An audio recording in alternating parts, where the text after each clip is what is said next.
What is going on, Grinders? It's Thursday Night Football. We are back in the Prizepicks room with the Chief. We're going to kick this thing off with Mike White over 23 and a half completions. So one of the things I understand about Mike White is that this team is going to have to pass the ball some because we understand that I feel like Indy's going to be in control of this game. Yes, I know the Jets keep beating good teams.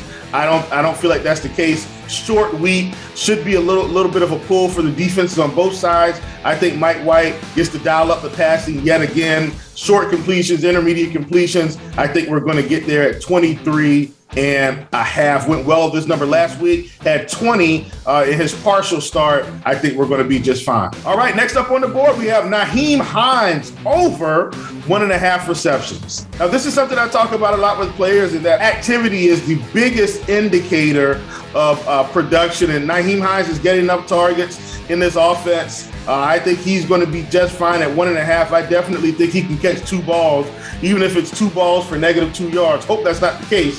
But either way, I think 1.5 is a touch too low. If they had him at 2.5, I'd probably stay away. Even at 2, I think, maybe we would have been in a push situation. But at 1.5, I love it. All right, last but not least, I love this one today, folks. It's Michael Carter over 35.5 receiving yards. If you look at what's going on with Michael Carter in this offense, it didn't just start last week with the big explosion. The week before, the targets have really gone up with Mike White at the helm. I love what I'm seeing here. I don't think he's going to get 14 targets like last week, but I definitely think 7 to 8 is reasonable. Michael Carter is an explosive running back. If you didn't follow him in North Carolina, you need to check him out. Check out his highlight tape. But the guy is a professional athlete. I like this prop a lot. I think at the target volume he's getting, 35.5 is going to be fairly easy in this spot where I expect him to have to pass. That's it, folks, for Thursday Night Football. You've been in the Prizepicks room with the Chief.